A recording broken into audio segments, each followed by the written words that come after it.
All right, we are live. Today is Thursday, September 22nd, and this is our fortnightly design and user experience meeting. Before we get into anything on the agenda, let's go around and do some quick introductions. The way we'll do this is one of us will introduce ourselves, and then we will call on another person at random to introduce themselves, which will hopefully keep everybody on their toes. I'm happy to go first. My name is Jen Lambton. I'm joining from Oakland, California. I'm very excited about all of the stuff that's going on for Backdrop Core and around branding and trademark and all of the kind of nitty-gritty detail we don't think about very often. And I'm going to turn it over to Martin.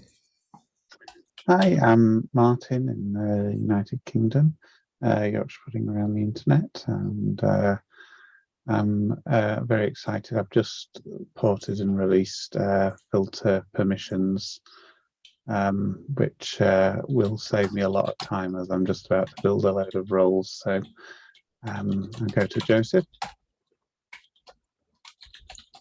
Hi, I'm Joseph. I'm from Las Vegas, Nevada. And yeah, I don't really have anything to announce or say. So Tim. My name is Tim Erickson. I'm St. Paul Tim. I am in Deerwood, Minnesota. And, today was the hard launch of my, for the last 2 weeks or 3 weeks, I've been talking about launching a big backdrop project, a Drupal 7 conversion. And today was the public unveiling. So I guess I'll make that the thing I'm most excited about. And I'll share the link. And I shared it yesterday. I'll share it again. And so look, that's it. So who's taking over now? I can. So Jen's being quiet. Moving on to our agenda. So we talked about a couple of things that we could talk about today, some of which could be in either this or the regular dev meeting. So really, where's my notes? There we go. So there's the brand refresh. Actually, there's that.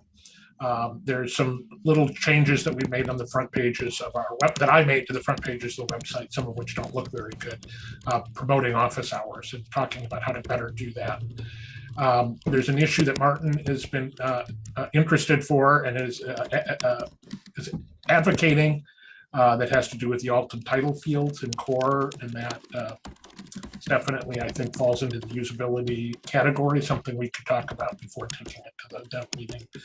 And the other thing is we do have some events coming up, including a sprint at Bad Camp.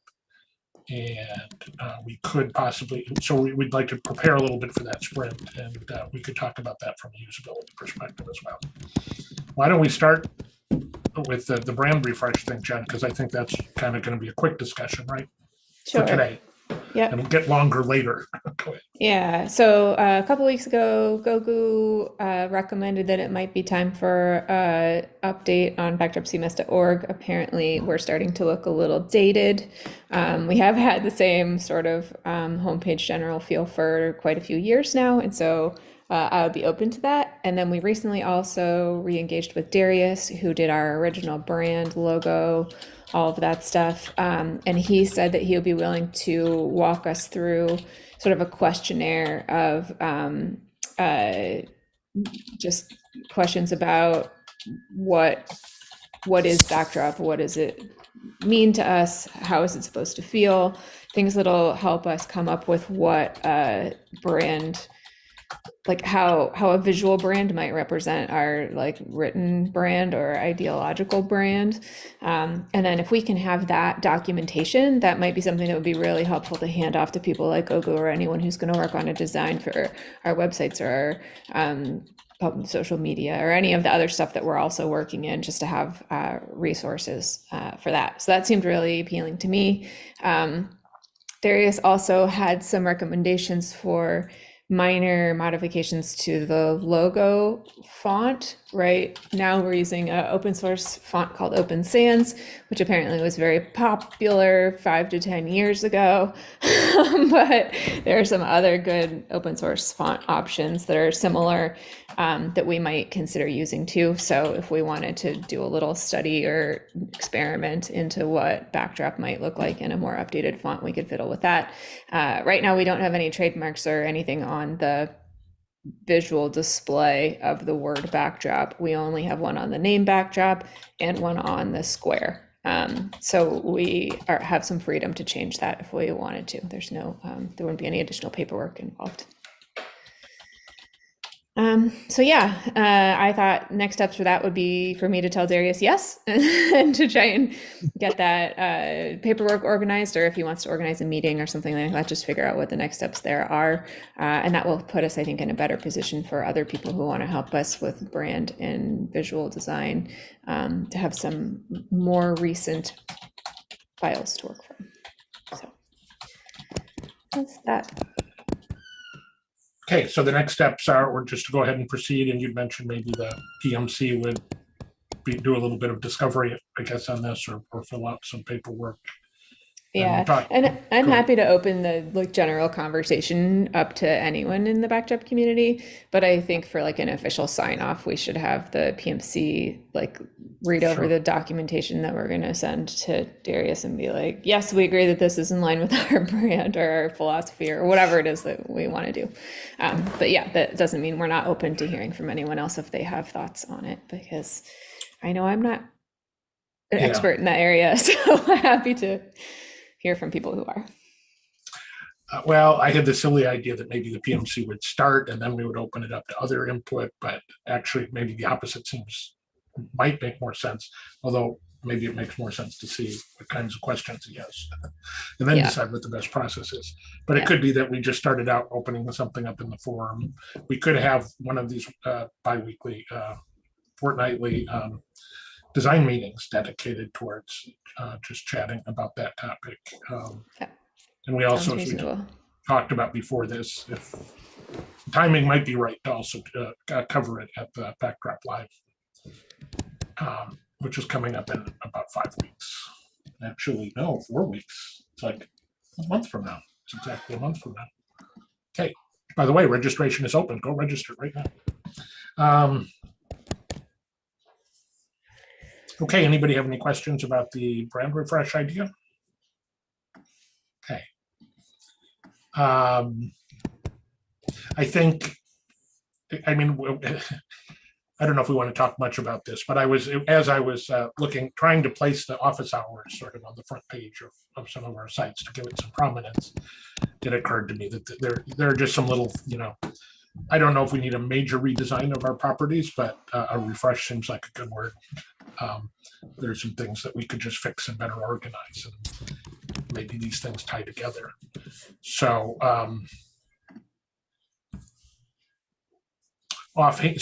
basically, I did sort of sloppily in some cases. I think on backdrop.org, it fits the neatest in terms of with something that was there. On the event site in the forum, I sort of added a link in the header that's a little bit klutzy. And we can either just remove that, or Jen, if you have any ideas for a slightly better solution. And, although knowing the way you worked, maybe you fixed it already.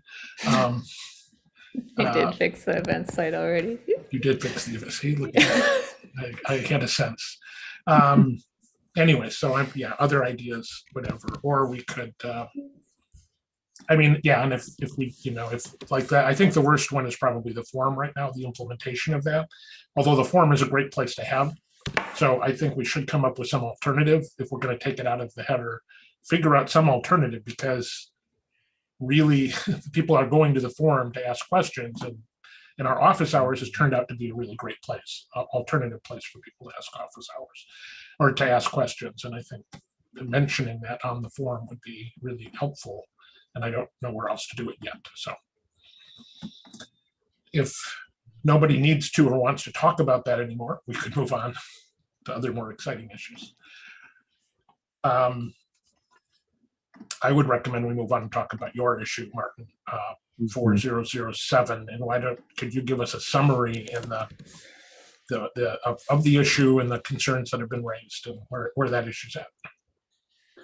Yeah, so at the moment, if you upload an issue in the manage file, upload an image in the manage files area, then you can't add alt and title text. If you upload it as part of content, some form of node, then you can add the alt and title text there.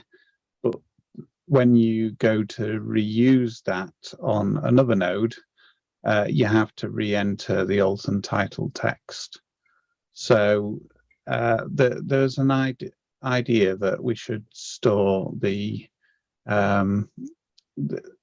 alt and title text with the image and allow it to be used, and that's kind of evolved into it should be able to be used as a default, but people should be able to then override that for a particular node. So what I've tried to do is try to sort of work out what the user journey might look like for each of those scenarios, and just add that, basically trying to make sure that it gives the flexibility, so and clear transparency as to whether something's being overridden or whether it's or whether it's using the default, and also if we are using the default, then being able to update that in the manage files area and have that update across all the nodes where they're using the default. So I haven't got into any of the details of the implementation. We've more just thought about it from how it would work for the user perspective. I think that sounds great. This is something that's bothered me, I think, since the beginning of File Entity. So, yeah, having a solution that's well thought through is going to be really valuable. I agree. Everything you just said about how it should work. It does seem like the technical implementation might be complicated. Right. But yeah, I think having a really good, clear path for what we want first is going to be really helpful. So you originally opened this issue, Jen. And again, can you say something more about how you think this differs or doesn't differ from Drupal 7? Is it different from Drupal 7? It doesn't. We have the same problem in Drupal 7. And essentially, images existed before file entities and image fields existed. And there was an option for an image field where you could add an alternate tag or a title tag to an image. And at some point when file entities were introduced, they came with an alternate field and a title field, and there was no correlation between the two. So depending on which website you're looking at in Drupal 7, some of them would use the fields and some of them had used the options on the existing image field, and then trying to figure out how to get your alt and title text to display appropriately on a given image field was really tricky. And so when we merged file entity into Backdrop, we inherited that problem. And so this is a follow-up issue to figure out how to make that experience better for people. Sure. So I might have been just hair distracted, Martin. So I don't know if you said this, but the thing, so Martin and I think have both been interested in this recently because I did some kind of ambitious work with the more ambitious than I've done before using the image library in Backdrop with a client that has lots of images, and we actually ported the inline file entity module or whatever to make it possible to access fields on a file when you're uploading it through the browser. Nice. The image library, right? So this is a contrib module that will, if you add fields to a file, you can expose them on the no edit form. And it's partially solved our problems, but then we quickly noticed that the problem that Martin's describing, which is, okay, we can edit these new fields in either the file manager or on the nodes, but we can't manage the alt text and the title in the file manager.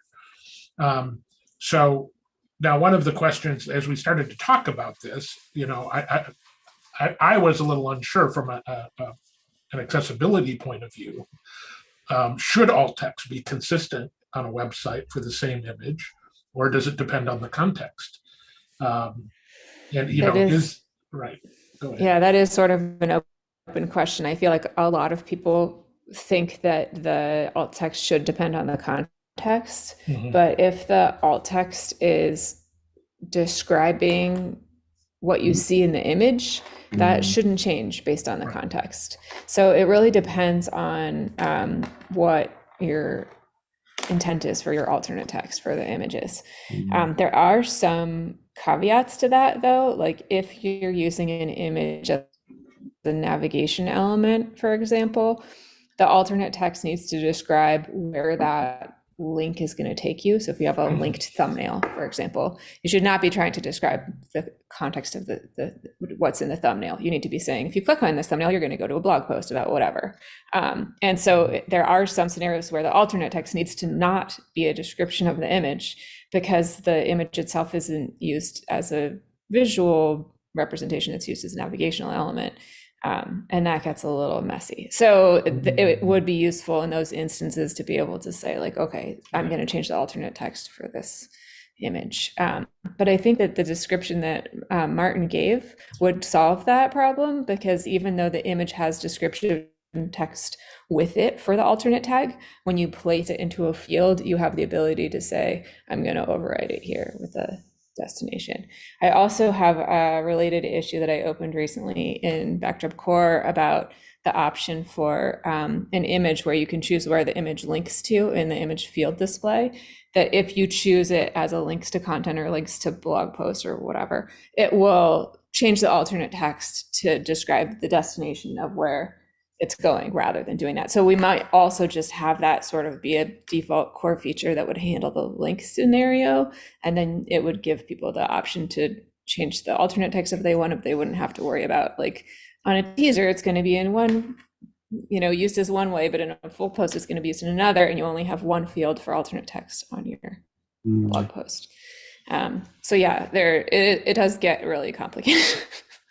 So, yeah, I agree that what Martin, this discussion, I think, has helped maybe lead Martin to the right solution, which is that we want to default a right alt text that's permanent, but that people can change it. My question, though, would be then how possible is that? Because it seems like right now the alt text is being stored on the node, not on the image. Is that right? Yeah, So- I mean, it depends on when you installed Backdrop, I think. I know it depends on when you installed Drupal. I don't remember. It is stored in the field. But there are two fields on image entities for alternate text and title. And if you put your alternate text and title into those fields, then they won't render as your image field. You have to put them into the field settings. But if what we did is hook up the values of those fields to the field settings that are there currently, that would give us more flexibility there. And we might even be able to provide some options like a bulk update of like any image that had alt text in it with a, inline field reference somewhere that didn't include alt text. We could update it, something like that. But yeah, I don't remember it like in a fresh Backdrop install if you get those two fields automatically. I on don't an think image. you do. You don't. So Not in Drupal in you do. not in the files, no. No, you don't get them on the file. You get them when you get add them. an image field. Yeah, When you upload the image. Yeah, those aren't the fields I was talking about. I was talking about the two on the file entity. I don't see any on the file entity in my. Yeah, I don't think we have that. Okay. No. So, I mean, to me, this, like, if alt text is really one of the most obvious and big things that you can do to improve accessibility, like making it easier to manage that seems to me like a big win. I'm just thinking, on most of my sites, this hasn't really been an issue. Right? This is like, in most of my Backdrop sites, they're not reusing images a lot, but this is like a site where they could be doing that quite a bit. And if you don't have to like rethink the alt text every time you use it, I think you're going to use better alt text and you're more likely to include it. So I think there is another benefit for site owners as well. It's kind of a win-win really, because you benefit those who are looking for accessibility, but you can also, particularly if you've got rich original images, where they might be the sort that people might find when they're looking for keywords. If it's a descriptive alt text that describes what's happening and naturally includes keywords, then it could help their search ratings, because they'll appear in image search for relevant terms and get people clicking through to look at that. So it is a win-win really if they can have consistent alt text. So Martin has expressed an interest in advocating for that in core, but when we first brought this up, there was this pushback about whether it was the right solution or not. So I guess I'm just wondering what the next steps are. Do we need to get some sort of an official rendering that this is a legitimate feature that we want in core? And then I guess the next step, Martin, would be for you to just, well, either if you think you can start working on a PR, you could, or as might be more likely, we just got to recruit somebody to help with the PR, because this might be a little bit more complicated, especially now. Yeah. I mean, I think we should, I personally think this is definitely something that we should figure out how to put in core. My question would be for the core committers of like how far we should go with it. Right. I think that it would make sense to have those fields on the entity. I don't know how far we should go in terms of taking people's current data and moving it over there, if that should be like a required update or an optional one. And then the integration with the once you've placed an image into a field, being able to update that text later, that could be really hard, because probably what we would need to do is use some kind of a token, maybe not like a token, but some kind of a placeholder there. And then when it renders, swap out the placeholder with whatever the current value is. And that could get a little messy. Just for like caching, like if we change the text on the image, you have to invalidate all of the entities that reference the image through the image field. It's just anything that has it in inline, like in CKEditor or something could be problematic. So yeah, just it might be we start off with just like setting up the structure that makes it for easy to people to enter, and then trying to figure out how to add the integration in multiple follow-up issues. But yeah, I would be curious to see how much we could get in. I think all of it sounds good.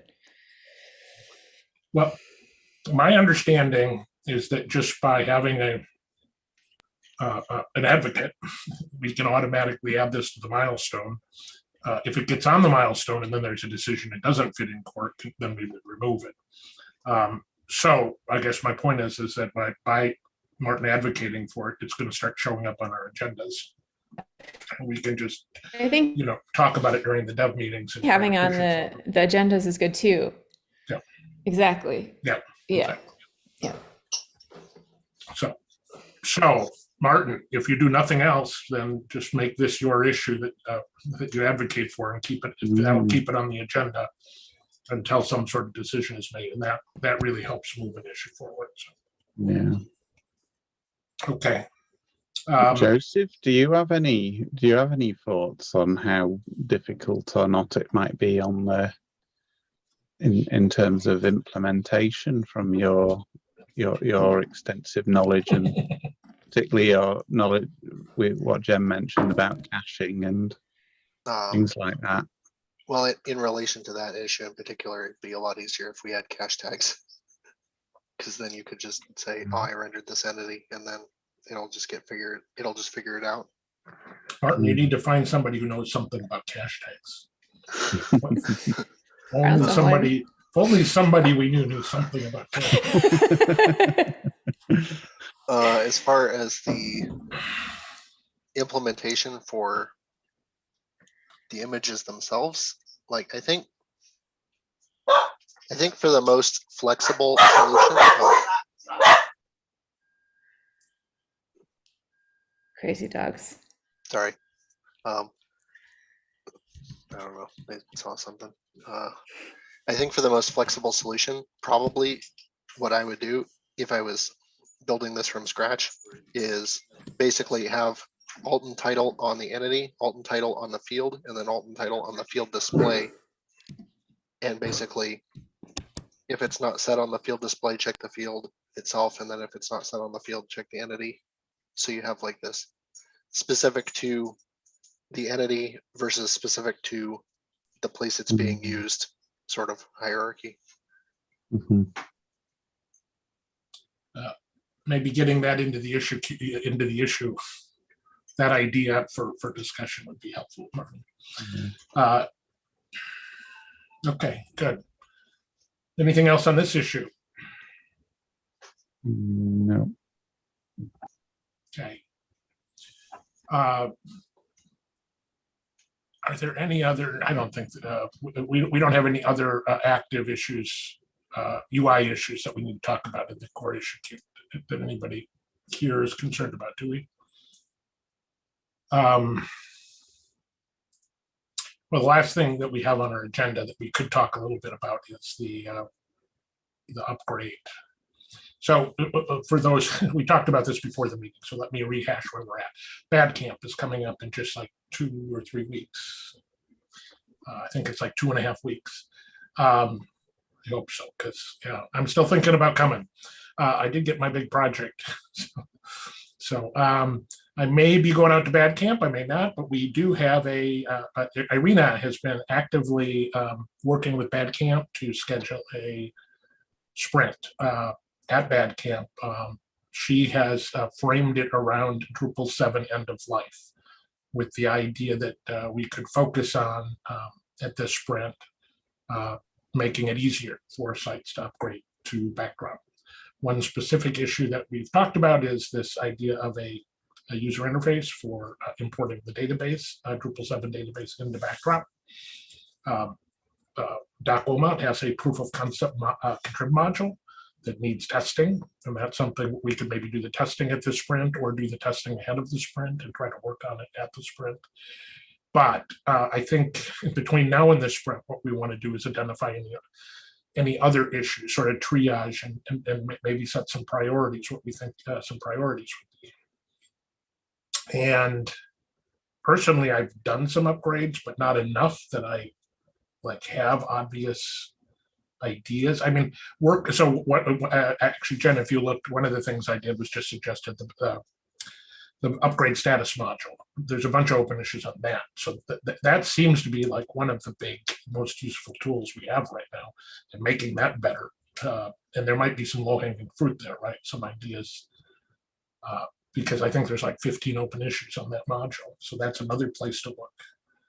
Does anybody else have any other suggestions on what we should be prioritizing?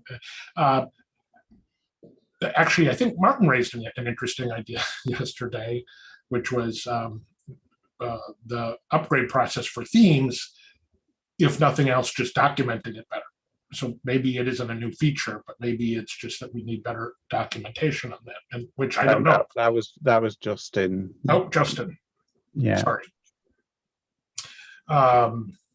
But so, which is actually a great point, identifying some documentation needs.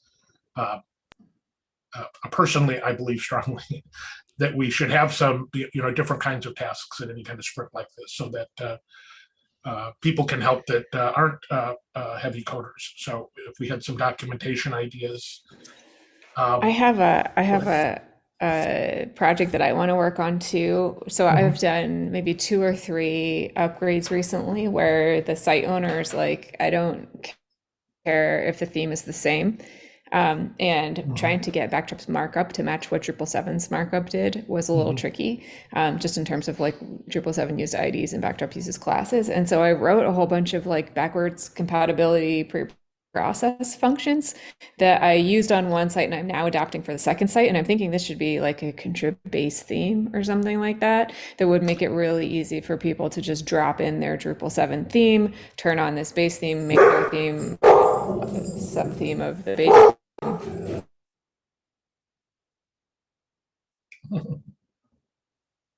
It's like Dog Day. I had a similar thought yesterday, as if there would be like a theme framework or something that we could make that would make it easier to migrate themes. So I'd love to hear more about that, Jen, or see what you've done. Okay, maybe I'll put that on my own agenda for this sprint. Sure. Well, I think it wouldn't hurt to put it on the Google Doc that you want to work on that. Sure. And if you like, did you have anything publicly available? Like, is there an issue anywhere or not? No, I'm still in the like, is it a base theme? Is it a module? Like, I don't really know what to do with it yet. But yeah, I could maybe open a forum post Sure. maybe where we can talk about it. Yeah. As Irina raised, sometimes the best thing to do in a sprint is not to actually write code, but to strategize, right? Is to talk about like how to solve a problem when you've got multiple minds available. So you'll have to decide where your project is at on that day. If it would be more valuable for you to get input on it, or it would be more valuable to just dig in and start working on it. And I guess then if there's anything people can do to help you or not, and maybe not. So,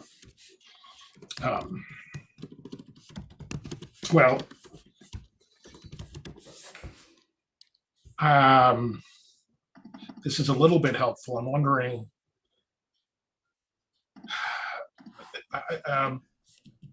what's going through my head right now is what more can we do to prepare for this sprint in terms of just sort of triaging issues or prioritizing things, or should we also have this discussion at the dev meeting, and should we just drop it here and wait and see what other people have to say?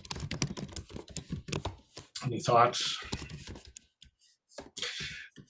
I mean, I think I got just one. So we do, actually, I don't know if we said this on the video yet, but there is a project in our core issue queue called Upgrade Path that had a bunch of issues already identified. And I found some others and linked them to that project. So we do have a project that with a whole bunch of upgrade related issues. And it would be great if people sort of look through those, sort of triage them.